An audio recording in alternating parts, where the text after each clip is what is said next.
Okay,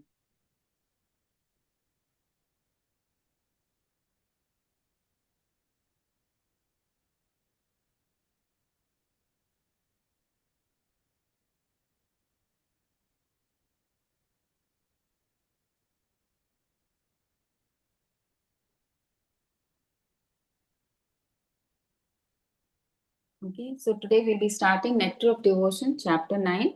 And before we start the chapter, please let us take the blessings of the beautiful deities of ISKCON Mangaluru, Sri Sri Radha Govind Ji. Sri Sri Radha Govind Ji ki Jai.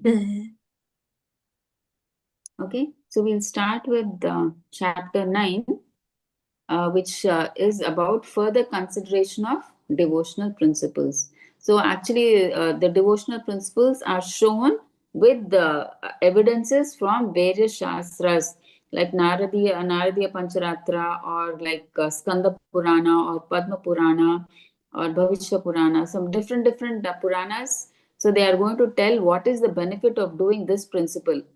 So, it is given from different shastras. So, we'll see what is the pramana. Okay, so first we'll see 21 to 31 and 37 to 42. It tells us about the importance of deity in sadhana. Okay, so first we'll see about blasphemy. Okay, this is very important. Blaspheming devotees and the Lord.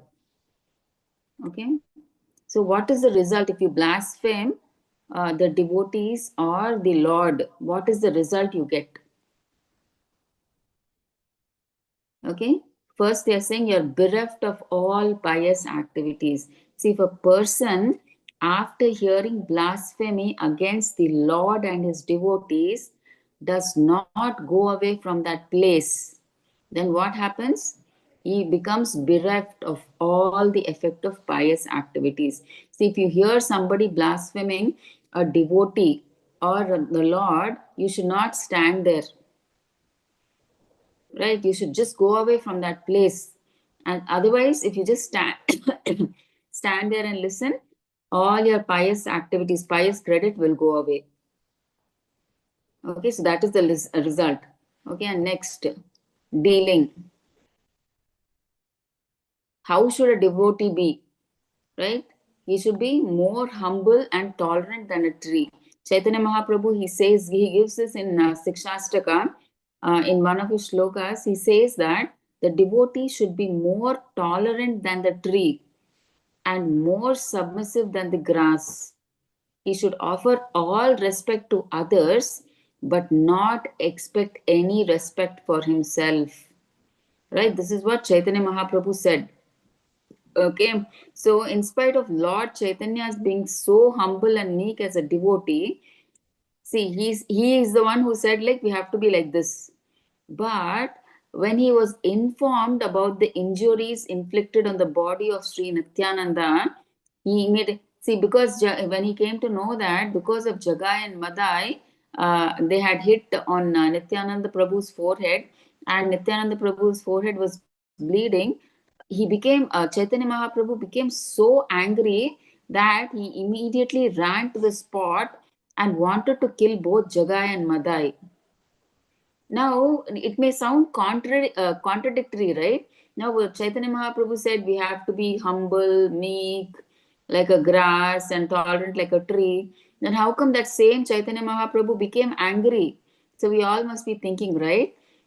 So, but the rule is, it shows that a Vaishnava may be very tolerant and meek, forgoing everything for his personal honor. So that applies to him for his personal honor. But when it is a question of honor of Krishna or his devotee, he will not tolerate any insult.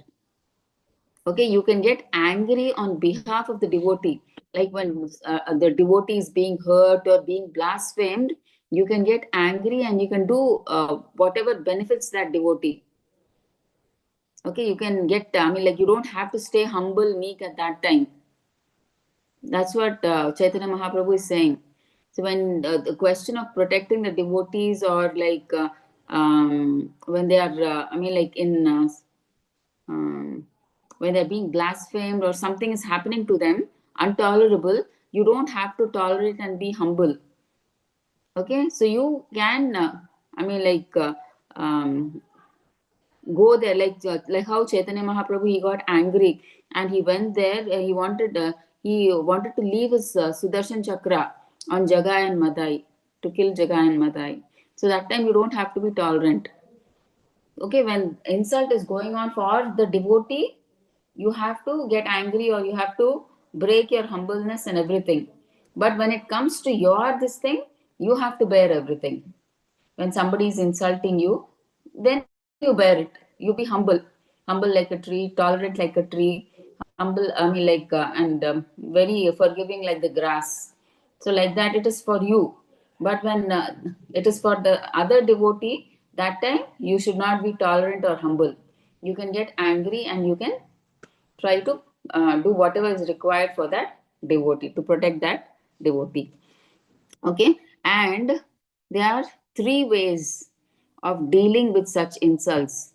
See, if someone is heard blaspheming, see, if somebody is blaspheming with words, then what you should do, if possible, if you can argue, counter argue with that person, you try to argue with him and you defeat the opposing party. That is the first step. Okay, but if you are unable to defeat the opposing party, then the next step is that he should not just stand there meekly and what he should do? He should give up his life. Second thing, if he's not able to counter argue and defeat the opposing party, then he should not just stand there, he should give up his life.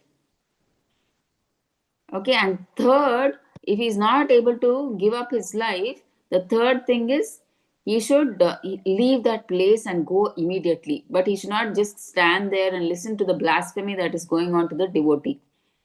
He should just leave that place and go away. If he doesn't do any one of these above mentioned three processes, he falls down from his position of devotion. Okay, so this is about blasphemy. So next we'll talk about tilak and tulsi beads. And tilak is like on the forehead and on marking body with names on our body. So on our body also we mark tilaka on 12 parts of our body, right? So that they are talking about tilaka on our forehead and 12 parts of our body parts, and talking about the kanti or the tulsi mala, tulsi beads around our neck. So what they are saying, so tulsi beads and people who have tulsi beads and tilak on their foreheads are to be understood as the devotees of Lord Vishnu in this world. Okay, and their presence makes the world purified, and anywhere they remain, they make the place as good as Vaikunta. Okay, so you must be seeing, right? I face the situation when you put this tilak and you wear this kanti. Generally, anywhere you walk on the road, also they see you and automatically they say Hare Krishna. So automatically they understand that you're a devotee of Krishna, and before you wish, they only come and wish you Hare Krishna.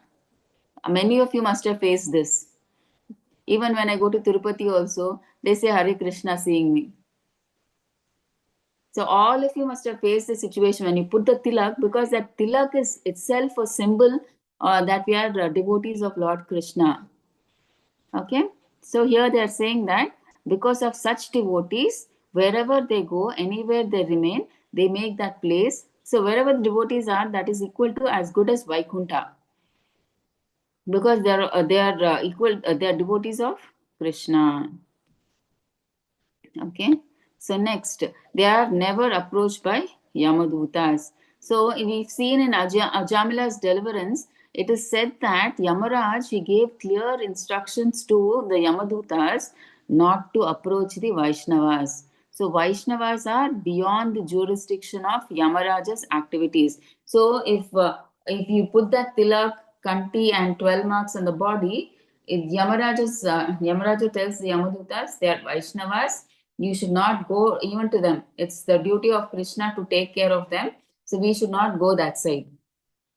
Okay, so the devotees are never approached by Yamadutas. Next, after death, goes directly to Krishna Loka.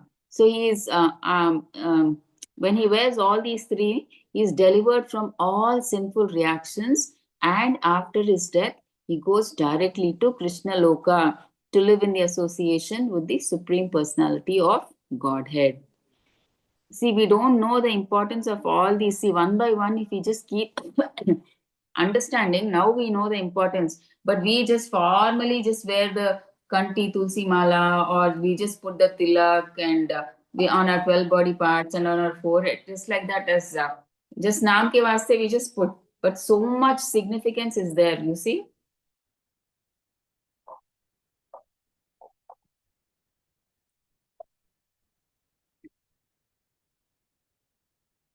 Okay, next point, accepting flower garlands. I will not be conquered by Maya, Uddhava to Krishna. So Uddhava is telling Krishna that if you accept flower garlands that are worn by the deity, if someone gives you that as Mahaprasad, as prasadam, and you wear that garland, then you will not be conquered by Maya. So no longer you will be under the grip of Maya. So you'll, what do you say?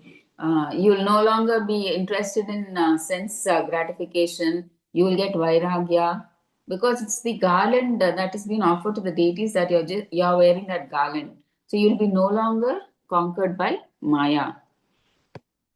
So you'll be relieved from reactions of matter and diseases. So you will not have reactions of matter, means you'll be no longer interested in sense gratification. See, if you are interested in sense gratification, means you do something for yourself with the expectation of something. So you want the results also for yourself. That means there is some reaction, good or bad karma.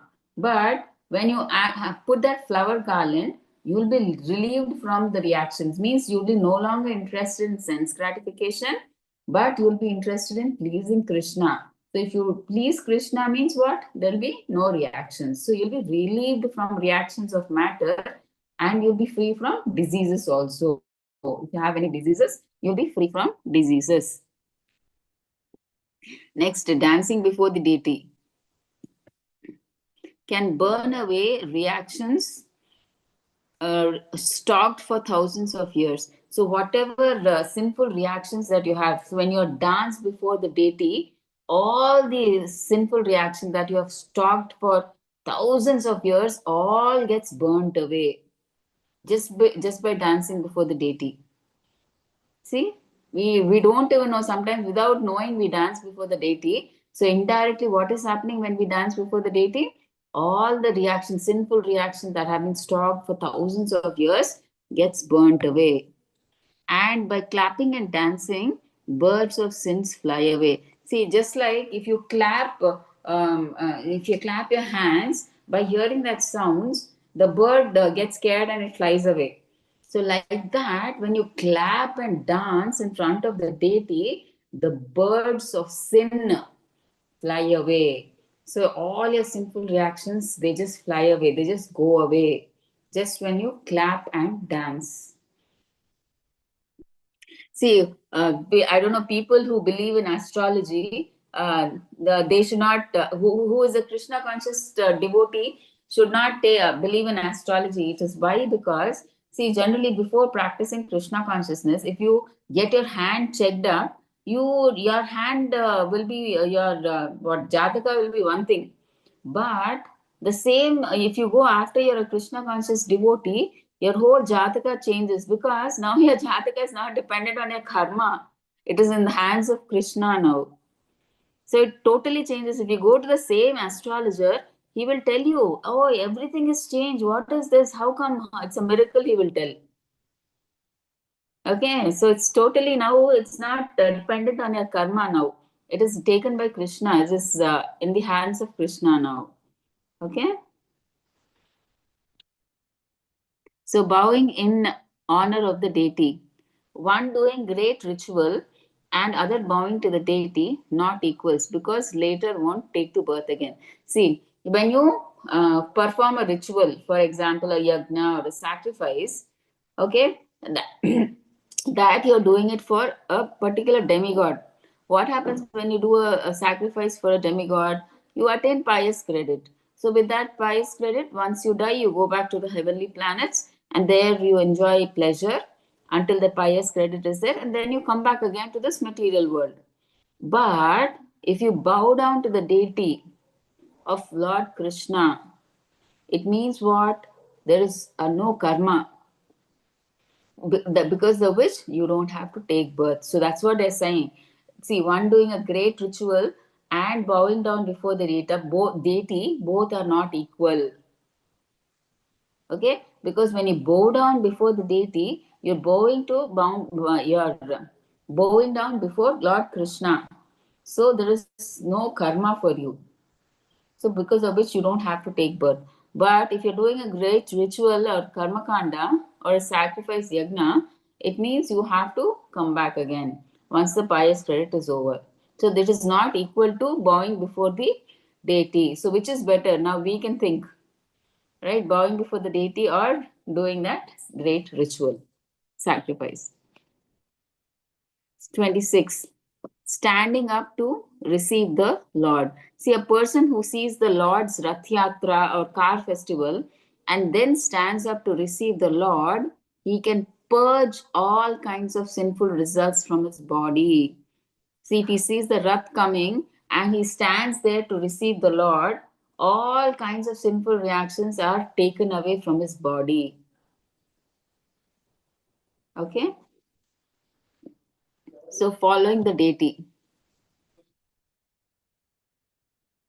See, even if someone who is born in a poor, a socially low family, if they sincerely follow the Rath Yatra chariot as the deities pass by, whether walking in front of the deities or behind the deities, they will achieve opulence equal to Lord Vishnu. Okay,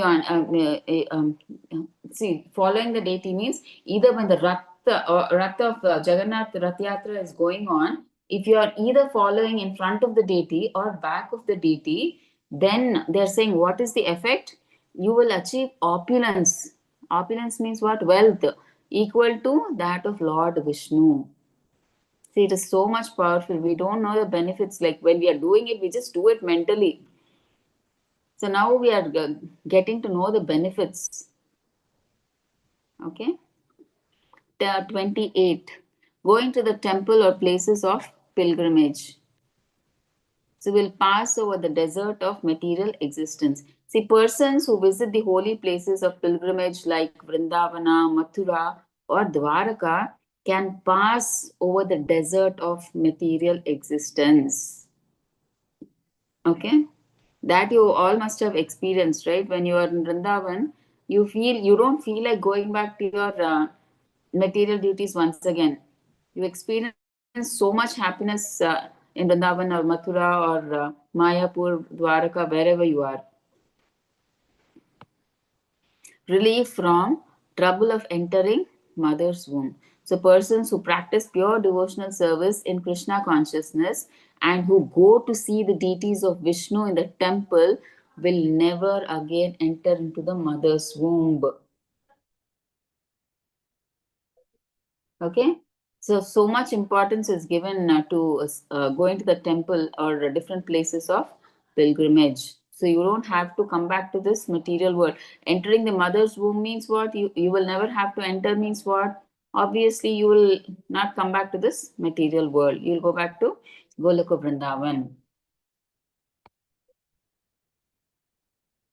Circumambulating temple can counteract circumambulation of birth and death. So, a person who is circumambulating the deity, we generally go around the temple deity, right? 4 times, right? Minimum 3 times, right? But in ISKCON, we follow 4, right? So, a person who is circumambulating the deity of Vishnu can stop the cycle of repeated birth and death in this material world just by circumambulating the deity in the temple. You can stop the repeated birth and death cycle in this material world. Next, equal to travel all over the universe and visiting the Ganges. See, during Chaturmas, if someone Chaturmasi, all of you know, right? The 4 months during the rainy season, previously all the rishis, they never used to travel because they generally, when they have to travel, they have to travel by walk, and the roads used to be muddy, and they were not crystal clear roads like this nowadays, right, with tar roads and everything. So it was muddy. So because of the rain, it used to be muddy, and it would be difficult for them to walk. So they used to stay at a particular place, and they used to practice their spirituality. Okay, so during Chaturmas, if someone circumambulates the temple of Vishnu at least 4 times, okay, so that's why we generally circumambulate ISKCON people. They circumambulate at least 4 times. Okay, it is understood that he has traveled all over the universe just by, in Chaturmas, if you just minimum 4 rounds, if you go around the deity, it is equal to you are traveling all over the universe, and also seen all the places where the Ganges water is flowing. Where all places Ganges is flowing, it is considered that you have seen all those places. And by following the regulative principles of Chaturmas, one can very quickly be raised to the platform of devotional service. See the benefit. Okay, 30, Archana. Sudama murmurs that by this all results of other parts can be got. Okay, Sudama, we all know, is an intimate friend of Krishna. So once he goes to the house of a Brahmana, that time he murmurs to him. He says within himself, simply by worshipping Krishna, one can easily achieve all the results of heavenly opulence, liberation, supremacy over all the planetary systems of the universe, all the opulences of this material world, and the mystic power of performing the yoga system. See, you don't have to do all these separately, just you worship Krishna. All these benefits are there. So why is Sudama just murmuring all this to himself?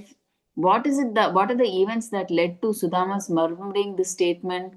See, now Krishna had sent his friend Sudama, to go to the Brahmana's house and ask for some food. So we all know that the Brahmanas, they were performing that great sacrifice, and if the sacrifice didn't end, after the sacrifice ends, then they have to offer the Naivedyam, and then they have to eat as prasadam, right?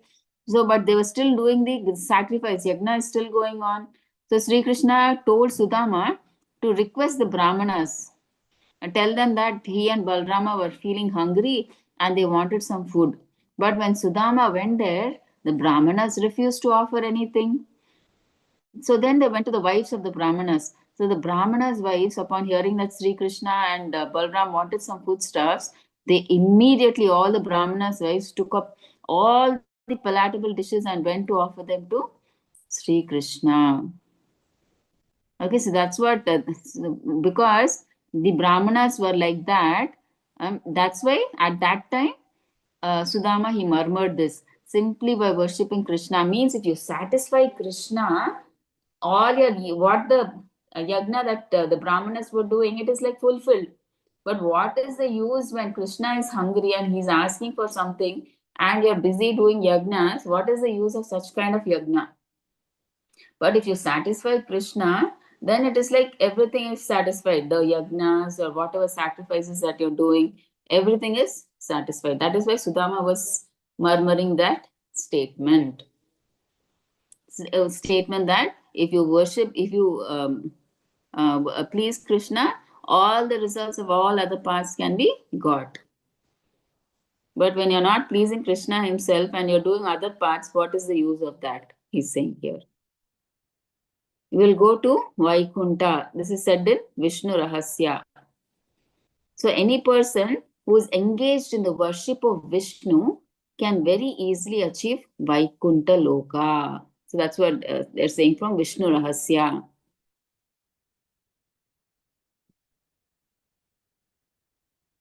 Okay, 31. Rendering service to the Lord. Just like the king should be served.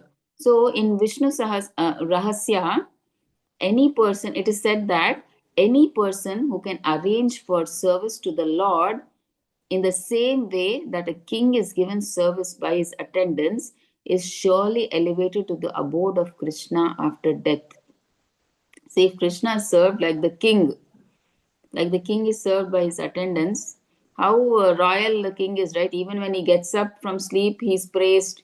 When he comes into the kingdom, he's praised. When he leaves the kingdom, he's praised. See, he's given that royal treatment wherever he's gone.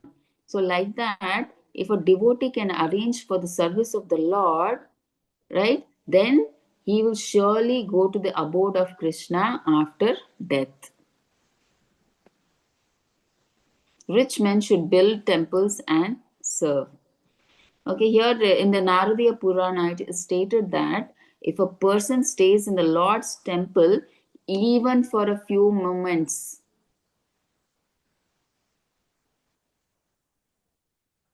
okay, a few moments, he can surely achieve the transcendental kingdom of God. See how powerful it is, like to stay in the Lord's temple. Even for a few moments, if you are there, he can surely attain the transcendental kingdom of God. And that's why they are saying, that's why these temples should be built. So here, that's why they're saying rich men should build temples and serve. So those who are rich men in the society, they should construct beautiful temples and arrange for the worship of Vishnu so that people may be attracted to visit such temples and thereby be offered the opportunity of dancing before the Lord or chanting the holy name of the Lord, or at least hear the holy name of the Lord. So, in this way, everybody will be given a chance to elevate himself to the kingdom of God. So, that is why temples should be built. They are the sources. See, even in ignorance, sometimes people just come to the temple. Just by seeing the deity, that is enough. They lose their ignorance. Without knowing, they take the aarti. Without knowing, they take the prasadam. They eat. So, everything. They smell the flowers offered to the Lord. They take the charnamrita. So, unknowingly, they just do it as a ritual formality. But the medicine, you don't need to know what is the content of the medicine. The medicine, as it is, you don't have to know the ingredients. The medicine, if you take, it will work. So, like that, when you come to the temple and do all these things, naturally you'll get the benefit. Okay, that's why these temples should be built, so that even a common man, just by simply visiting such a temple, he'll be able to attain the highest benedictions. Okay, so devotees, anyways, they are constantly engaged in the service of the Lord in full Krishna consciousness. But we are talking even about even a common man. He just simply visits the temple. Unknowingly, he accumulates so much. So he gets so many benedictions. Okay, so that's why they're saying a rich man should build temples and do seva to Lord Vishnu or Krishna. Next, singing. So there are three ways to chant that we'll see in the next 33, 34. One is singing, Sankirtan, and Japa. So Krishna appreciates this more than Shiva's prayers. See, now in Linga Purana, it is said that a Brahmana who is constantly engaged in singing the glories of the Lord is surely elevated to the same planet as the Supreme Personality of Godhead. Okay, who sings the glories, just by singing the glories of Lord, is surely to be elevated to the same planet as Krishna. Means you'll go back to Goloka Vrindavan just by singing Krishna bhajans or whatever, right? So you'll go back to Krishna Loka. So Lord Krishna appreciates this singing even more than the prayers offered by Lord Shiva. Okay, so what is Sankirtana and what is chanting? We are saying, right? Singing, Sankirtana. These are three ways to chant. Singing is what? Singing bhajans. What is Sankirtana and Japa?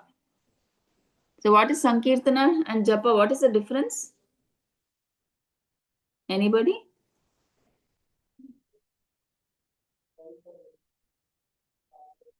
See, Sankirtana is nothing but when a person loudly chants the glories of the Lord's activities, qualities, form. That is called chanting. So, you must be seeing devotees, they carry mridanga, kartal, all that, and they sing harmonium, they do sankirtana on the roads, right? That is sankirtana. But Sankirtana also refers to congregational chanting of the holy name of the Lord. That is japa. Okay, we all can sit together, and in fact, in ISKCON Mangalore in the morning, right, we can do chanting. I mean, like for 2 hours, all the devotees sit together and they chant the holy names of the Lord. Okay, so Sankirtana is loud chanting, but this japa is like you do it in such a way that you can hear the Hare Krishna mantra. Okay, so that is the difference between Sankirtana and japa.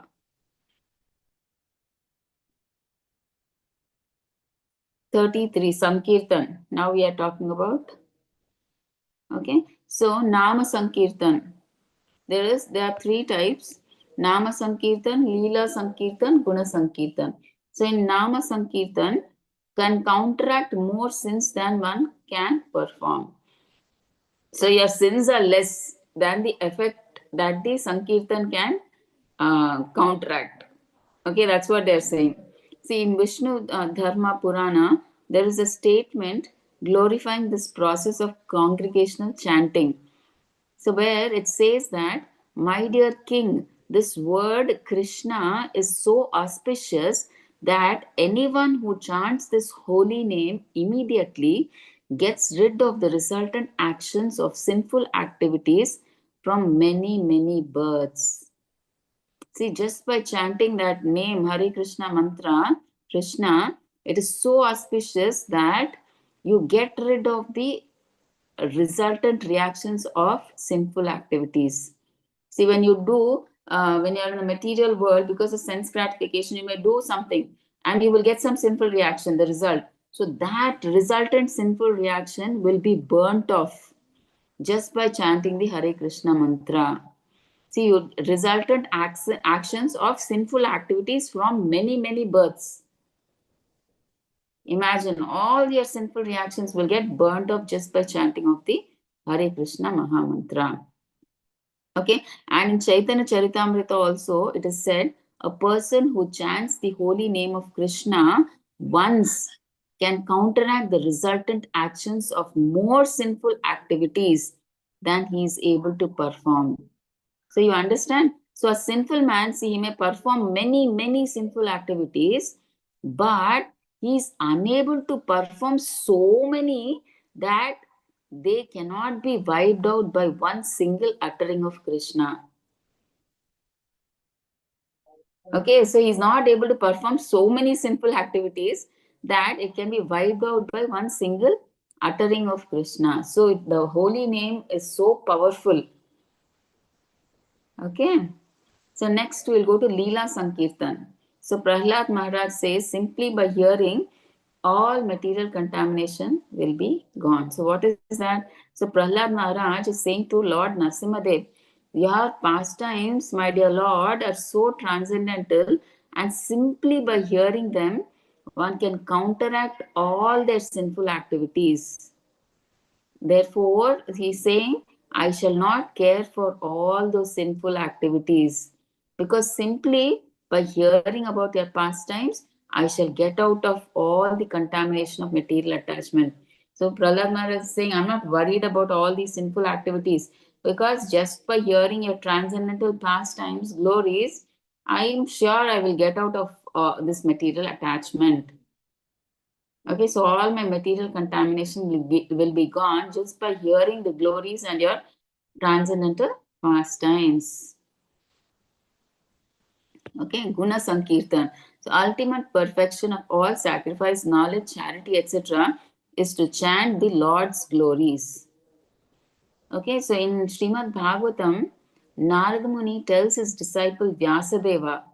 Okay, so people may do many religious and spiritual activities, like studying the Vedas, like performing strict penances, doing big sacrifices, chanting sacred hymns, thinking deeply about spiritual knowledge, or giving charity. But the real purpose of all these good and holy activities is equal to just one thing. What is that? Chanting and glorifying the Lord. So that is the ultimate activity of the living entity. So just do this chanting and glorifying the Lord. So that is the ultimate activity of the living entity. Okay. So 34 japa. Personal benefit and kirtan for others. See, uttering the Maha Mantra, the Hare Krishna, Krishna Krishna, Hare Hare, Hare Rama, Rama Rama, Hare Hare, very softly. So if you're uttering this Hare Krishna Maha Mantra softly, only for one's own hearing, that is called japa. Okay, but chanting the same mantra loudly for being heard by all others, that is called kirtana. Okay, so personal benefit means you chant slowly. Loudly you're chanting means that is kirtan. Okay, that is the difference. That is what they're saying. So japa is practiced for the personal benefit of the chanter, and kirtana is for the benefit of everybody, those who hear the kirtan. Right? That's why they do sankirtana on the roads, so that people who generally don't take up to chanting, they get the benefit of hearing the Hare Krishna mantra. Right? That's why they do kirtan, nagar sankirtan on the roads. Okay, and in Padma Purana also it is said that if a person chants the holy name of the Lord, whether quietly or loudly, the doors to liberation and even to heavenly happiness immediately open. See, just by chanting the holy name of the Lord, through either like japa or sankirtan, either by quietly or loudly, the doors to liberation and even to heavenly happiness immediately open. Okay, so you understand the benefit of japa and sankirtan. 35. Submission means prayer. So there are three types: Samprarthanatmika, Dainya Bodhika, and Lalasamayi. The prayers are of three types. So Samprarthanatmika means feelingly express sincere sentiments for service. Example like young boy attracted to young girl. So let us see what is that. So devotees can offer their submission to Krishna in the following three ways. What is the first one? Samprarthanatmika means very feelingly offering prayers. See, in Padma Purana, it is said that just as a boy and a girl naturally feel attraction for each other, they without being taught. So you don't have to tell the boy and girl how to get attracted or do what after that. So after attraction, they get attracted naturally to each other without being taught. Like that, a devotee prays to the Lord, prays to develop that same spontaneous and pure attraction towards the Lord. Like how a girl gets attracted to a boy, he's saying that I want to develop the same spontaneous and pure attraction towards the Lord without any selfish motives. Okay, and this natural loving attachment is considered to be the highest stage of spiritual realization. Okay, so we should get attracted similarly, like how a boy develops attraction for a girl naturally. So the same feelings we should have for the Lord. So we should pray to the Lord, please let me get those feelings, like how a boy gets for a girl or a girl gets for a boy. Please help me get those same natural feelings towards you. So we are praying here like that. So second is what? Dainya Bodhika means humbly submitting oneself. Okay, so in Padma Purana it is said, a true devotee feels deep humility, honestly admits his past mistakes before the Lord, and he feels ashamed of sinful actions. Okay, he feels ashamed of what all sinful actions he has done, and he submits before the Lord. And the Lord is also very merciful. The Lord forgives sincere repentance, right? Obviously, but once the Lord, because the Lord is forgiving, we should not deliberately continue doing the same wrong thing again and again, with the expectation that, oh, anyway, first time God has forgiven. Now, again, if I do, again, He will forgive. So, again and again, if you do, that is wrong. So, that attitude is offensive. Okay, and it is not accepted in genuine devotional life.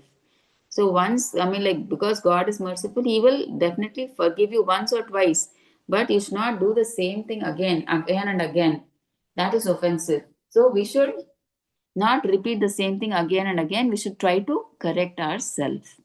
Okay, that is the second one. Now the third one is Lalasamayi,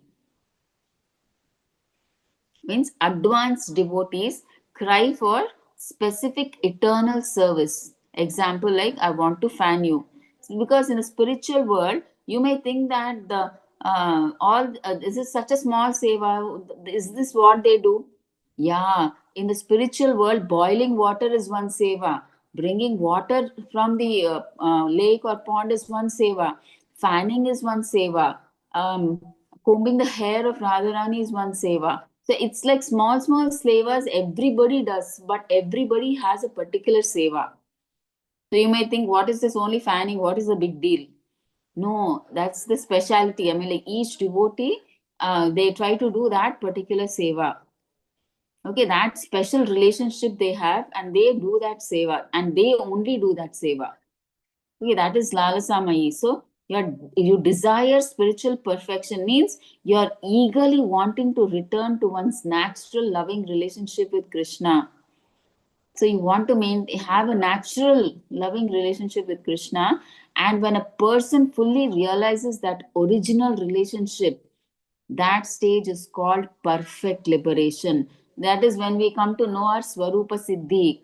See, all of us has some eternal relationship with Krishna.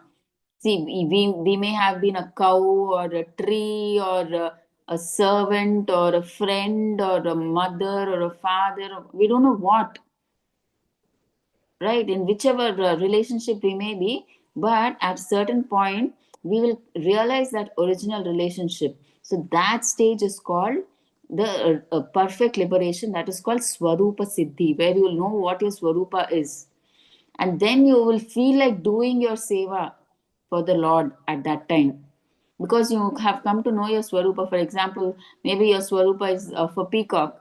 Then what a peacock does is dances with Krishna when he comes for herding the cows, right? So like that, you want, maybe you want to do that.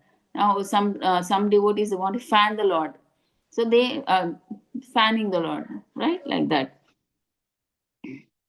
So spiritual perfection is reached when a devotee develops intense longing to see and serve the Lord, even to the point of crying and separation.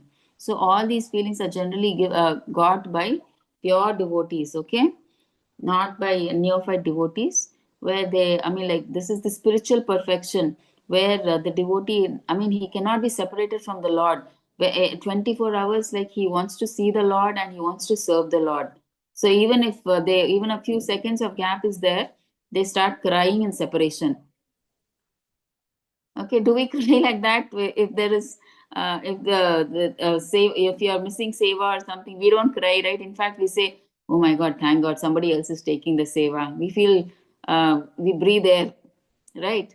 Oh, thank God, I got a break. Let me just take some rest. Somebody else has taken my seva, right? So we feel that way.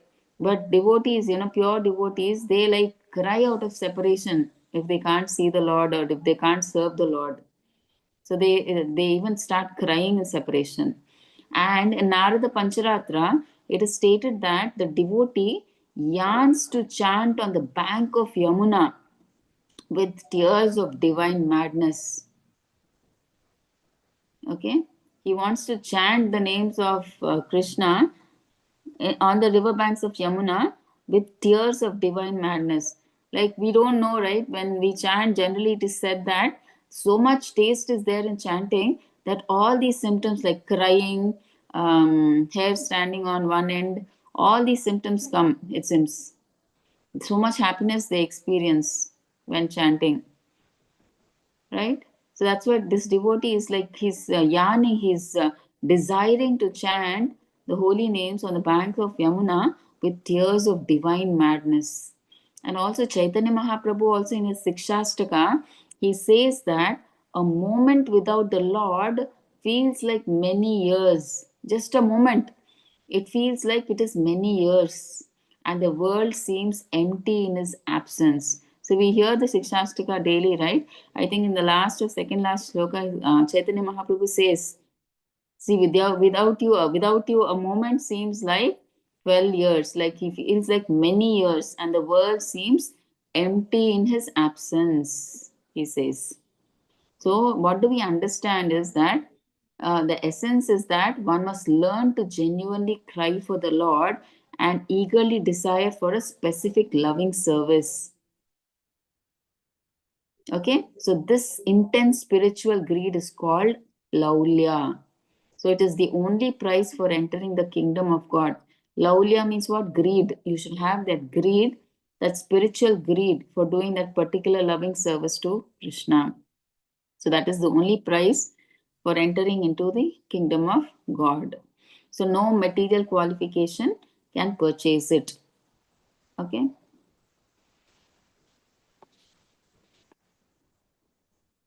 So 36. Reciting notable prayers. Okay. Scriptural prayers like from Bhagavad Gita. See, in the 11th chapter, Arjuna prays to the universal form of the Lord. So these are just prayers, like different kinds of prayers. They are saying, if we recite these prayers, what will the result be? Also, they'll tell. And from Gautamiya Tantra also, all the verses are called prayers. Okay, and in Srimad Bhagavatam also, there are hundreds of prayers to the Lord. Okay. So if you pray, you will be worshipped by what happens? What is the result? If you recite any of these prayers, you will be worshipped by demigods and saints. Okay? See, according to Skanda Purana, devotees who constantly glorify Lord Krishna with prayers, they are worshipped by great sages and demigods. Okay, and less generally, what do less intelligent people do? They worship demigods for material benefits. But a pure devotee who constantly prays to Krishna, he does not want anything material. So, such a devotee, he becomes spiritual, so spiritually elevated that even the demigods honor and respect him. Okay, pure devotees, they don't want anything material. Their only aim is to satisfy Krishna. Okay, he always prays to Krishna. He is there with Krishna, serves Krishna, thinks of Krishna. He eats thinking about Krishna. He works for Krishna. Everything about Krishna. So such a devotee he becomes so spiritually elevated. That's why even the demigods and the great sages, they honor and respect him. And also in Narsimha Purana, it is said that anyone who sincerely stands before the deity of Lord Krishna and offers prayers becomes freed from sinful reactions and becomes qualified to enter Vaikunta without doubt. See, just how is it like? I mean, like we just do unconsciously all these things.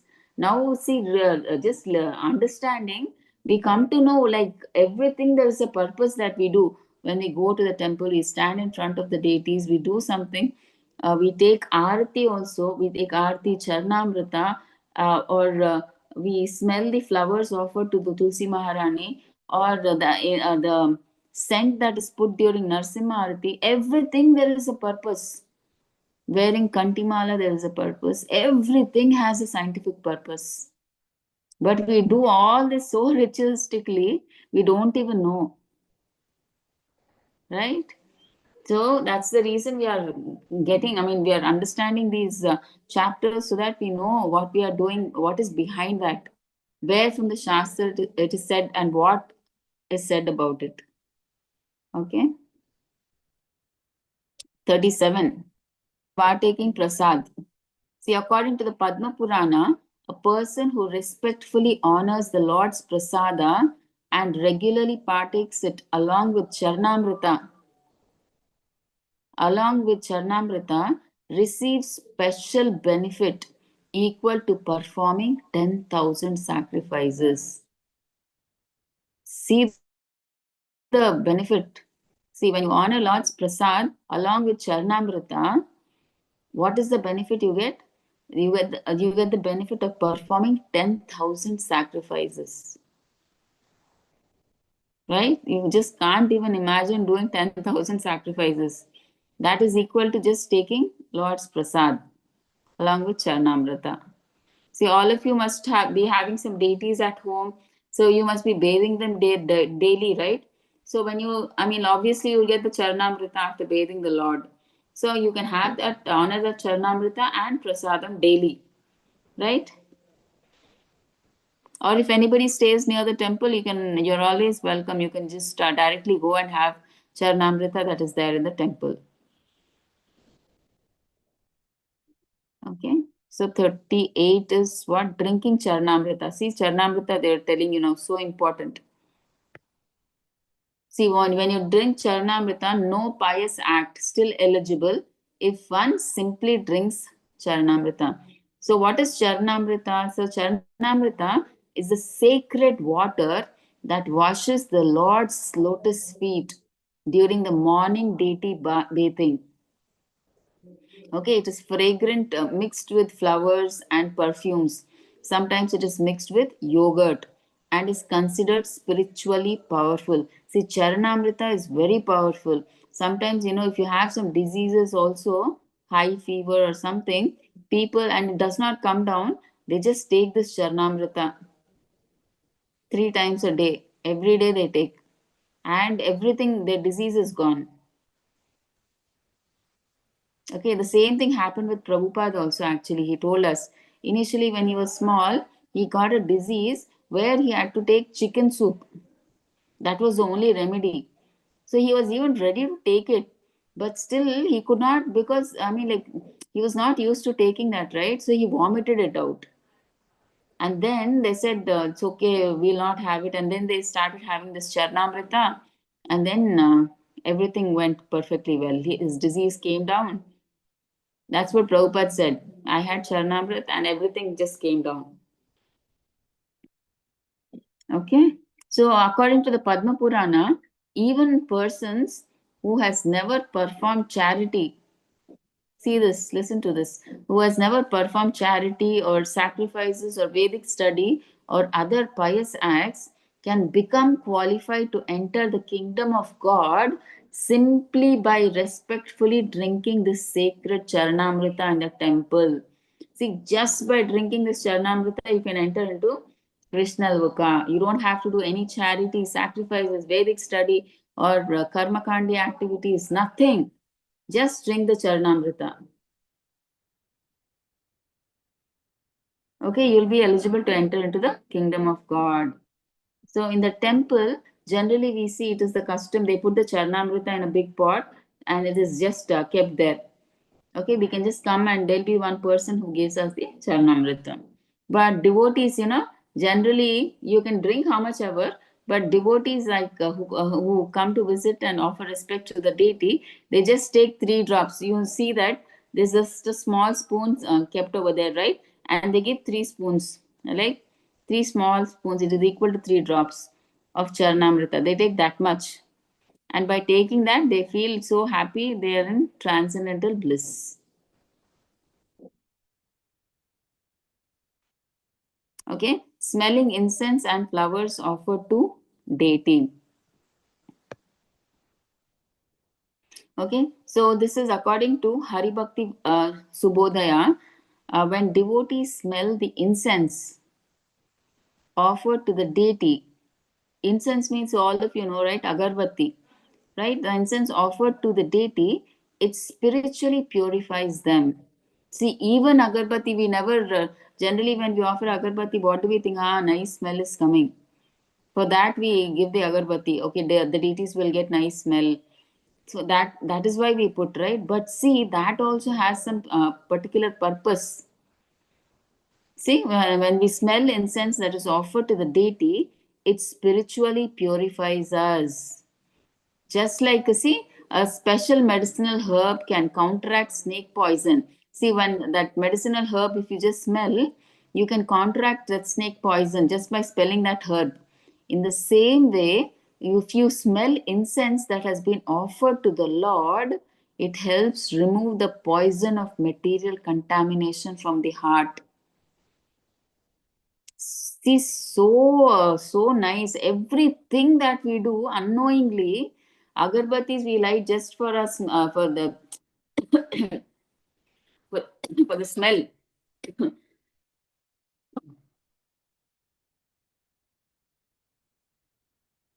I think many of us wouldn't have known that just by smelling the agarbatti we get purified, right? We just put it for the smell over there. Okay, so it removes the poison of material contamination from the heart. Okay, so powerful is that smelling incense. And whenever a devotee goes to the temple, he should not go empty handed. Never he should go empty handed. See, when you go to your friend's house or anybody's house, relative's house, you don't go empty handed, right? You take something and so that you can give it to them, right? So, like that, when you go to the deities, also, you should not go deities or like senior devotees or anybody's house you go, we should never go empty handed. We should either go with some fruit when you go to the deity with some fruit, flowers, incense, a little rice, flour, water, or whatever he can afford. See, it is not the price, right? The deities, God never looks at the price, He looks at the devotion. What price can we give to the Lord, right? So, God sees the devotion. Okay? So, we should never approach a saintly person or the Lord without an offering. You just take, however small, whatever possible. See, even the smallest gift, when it is given sincerely, is accepted by the Lord. See, you can see this example, right? When Krishna went to Duryodhana, he made Chappan Bhog. 100 varieties were there for him. But Krishna was least interested because Duryodhana was showing arrogance. He didn't like that. But similarly, he went to Vidura's house. He didn't have anything in Duryodhana's this thing. Whatever feast was offered, he went to Vidura's house. At that time, Vidura was not there. His wife was there. So she was so happy seeing Krishna that when she went and she brought the bananas to offer it to Krishna. You know what she did? She threw away the banana and she gave the peels. She was giving it in so much love and bliss. She was in so much bliss when seeing Krishna, that Krishna had come to their house. In that excitement and happiness, she didn't know what she was offering. She threw the banana and she gave the peel. So Krishna was so happy. He didn't say that you are not giving me the banana, you're giving the peel. He had that peel. So Krishna, he sees the devotion, not what you're giving or what. He sees the love and devotion through which you are giving that product. So he had all the peels. When he was having the peels like that, Vidura comes. Comes and interrupts and tells her wife, "What is this you're doing? You're not giving the banana to Krishna, you're giving the peel." Then Vidura's wife, she comes out of that trance. And then she says, "Oh, I'm so sorry, Krishna. I didn't know what I was doing." Right? So, like that.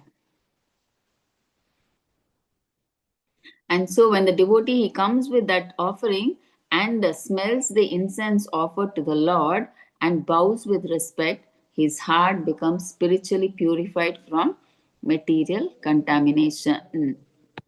Okay. If Mayavadi smell garland, they can become devotee, Tantra Shastra. See, according to Tantra Shastra, even smelling the garland, okay, that has been offered to the deity can immediately free a person from sinful reactions and spiritual bondage. And see, even if a person is not sinful, also, when he smells the garland, he is raised to a higher level of spiritual realization. Okay? And in Srimad Bhagavatam, it is said that a person whose sinful reactions are not yet cleared, he cannot become a pure devotee. So, a pure devotee is free from sinful reactions and free from doubt about the Supreme Lord's position. So, because of that firm faith and purity, he naturally engages fully in Krishna consciousness and loving devotional service. Okay, so that's what they're saying. Even if a Mayavadi, he smells the garland, he can become a devotee. So you know this example, right? How the Kumaras, 4 Kumaras, they were impersonalists before, and just by smelling the tulasi that has come from the Lord's lotus feet, they became pure devotees. Okay, so that's what they're saying. Even the same way, the Mayavadis, if they smell the garland, they can become devotees. Purifies the impurities of nostrils. It is said in Agastya Samhita. See, according to Agastya Samhita, one should smell the flowers that have been offered to Lord Krishna in the temple in order to purify oneself. So please remember that just by smelling the flowers that have been offered to Lord Krishna, it purifies us. Okay, so the idea is that even the sense of smell can be spiritualized. So when the nose, which usually runs after worldly fragrances, it receives the scent of flowers offered to Krishna, then it becomes purified and becomes engaged in devotion. So even the smallest sense can become the doorway to spiritual awakening. Okay.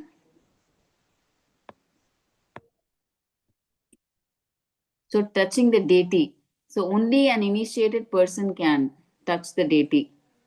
See, according to Vishnu Dharmottara Purana, only one who is properly initiated as a Vaishnava and actively practicing devotional service in Krishna consciousness is authorized to touch the body of the deity. So, generally in the temple, only second initiated devotees are allowed to bathe the deities or dress the deities or touch the deities. Okay, the second initiated devotees means they're Brahman initiated devotees. Okay, not even first initiated devotees are allowed to touch the deities. Okay, and even second initiated devotees, I think, they do the cooking on the stove also. We can, remaining first initiated devotees can do the cutting of the vegetables, but second initiated, they cook on fire for the deities. So, like that. Okay, so practicing devotional service in Krishna consciousness is who are like initiated as a Vaishnava and actively practicing devotional service in Krishna consciousness is authorized to touch the body of the deity. So it shows reverence and purity. So the deity is not an ordinary statue, right? It is like, it is like the deity. It's Krishna himself. So, approaching and touching him requires a spiritual qualification and discipline and sincere devotional practice. And second, no one is barred but should be cleansed. Tug of war, Gandhi versus temple owners. So, this happened, right? So, during Mahatma Gandhi's movement in India, there was a strong debate about temple entry for those considered low born. Okay, under the traditional Vedic social system. So certain groups were restricted from entering the temples due to the standards of ritual cleanliness. So, but the scriptures say that birth alone is not the real qualification. So, purification and proper spiritual practice are. See, it's not the birth that is stopping us. We may be born in any caste, that is not a problem, but we should try to purify ourselves. So, purification and proper spiritual practice is very important. So, anyone, regardless of any background, can enter the temple and serve the Lord if, see the condition, if they undergo the proper cleansing process, receive initiation, and sincerely follow devotional principles. See, he can be a chandala, he can be a low born person also, but if he follows all these process, proper cleansing process, he receives initiation and is following the devotional principles, he too can serve the deities. He can touch the deity and do all the necessary things required. So it's not birth, it's the process that is important. You have to undergo that cleansing process, receive initiation, and then follow the devotional principles. then you can touch the deities. 41. Seeing the deity. See, if you see the deity, you don't have to see Yamaraj. See, in the Varaha Purana, it is said that anyone who goes to Vrindavan and sees the deity of Govinda Dev, or many of you must have gone to Vrindavan and seen the deity of Govinda Deva over there. Very famous. Okay, is the deity of Sri Krishna. They don't have to see Yamaraj. And he is elevated to higher planetary systems. See, just by seeing the deity, common person, not even a devotee, a common person, he just goes to see the deity of Govinda Deva. He does not get to see Yamaraj, and in fact, he is elevated to higher planetary systems. See, immediately he may not get access to spiritual planets, but at least they go to the heavenly planets. So, such is the power of seeing the deity. Okay? Observing Arati and celebration of the Lord. Excused from killing of Brahmana in the past.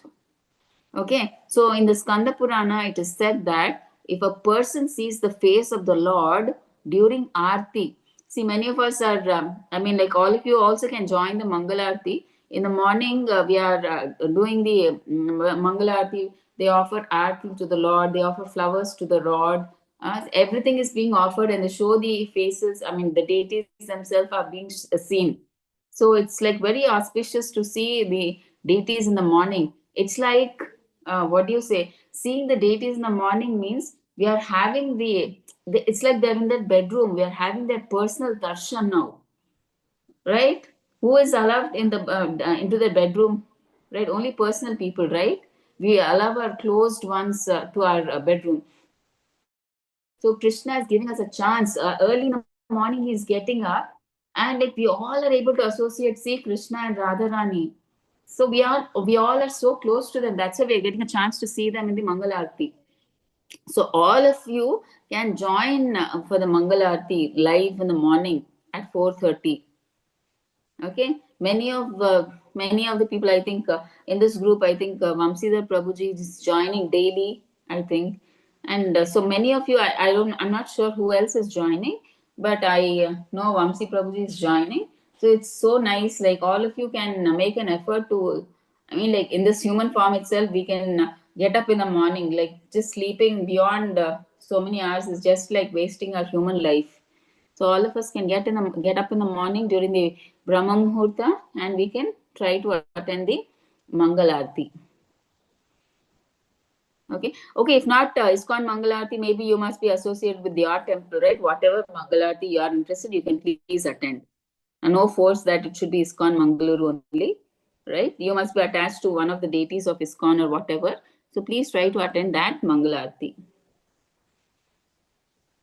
Okay, so when you see the face Lord during Aarti, he becomes freed from sinful reactions accumulated over countless lifetimes. He is even excused from killing of a Brahmana. See, just by seeing that Aarti, he gets excused. Even if he kills a Brahmana, he is excused. Right? So next, birthday of Krishna, Ram, Vaishnavas, and Chulan Yatra, Dola Yatra.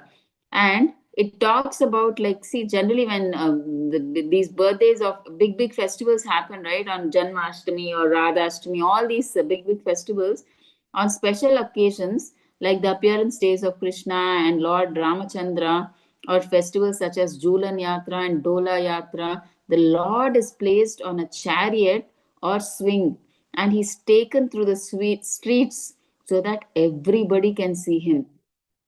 So you must have been seeing that the Archa Vigrahas, the small Vigrahas, are taken on the street for the seeing of the people, so that everybody on the streets can see the Lord. So the Lord comes out of the temple as if he's saying that, see, if you are not able to come to me, I will come to you. I will give you my darshan. See, all of you may be busy. So I will come on the streets and give you darshan. Okay. So, and according to Bhavishya Purana, even a person considered very low in social status, if he simply sees the Lord on a chariot, just out of curiosity, he becomes spiritually elevated and is counted among the associates of Vishnu. Okay? Just out of curiosity, if he just sees, he's counted as an associate of Vishnu. Okay? And the last point, even mystic yogis will be elevated to devotional service. See, according to Agni Purana, if an ordinary person simply watches the deity worship in the temple, he receives the same spiritual result that a mystic yogi means Ashtanga yogi. What he attains through long practice. See, Ashtanga Yogi, to come to Bhakti Yoga, he takes many births. What he does, or he has to follow that Ashtanga Yoga, which is difficult process. It may take many births for him, right? So that finally has to come to Bhakti Yoga, right? What he struggles for such a long process, the Ashtanga Yogi, simply just by witnessing the Lord's worship, he gets the same benefit. So which is easier and which is joyful? See, just joyfully, you are happily, you're witnessing the Lord's worship, Mangalarti you're seeing. You are getting the same benefit. But Ashtanga Yogi, through long years of practice, many janmas of practice, very difficult practice he's doing, he's getting the same benefit. So which is easy? So it is easy for us to witness the Lord's worship, right? It's so easy, right? It's the same benefit. But the mystic yogis, they take a long time. But the devotees, just by simply witnessing that arti or worship, they get the same benefit.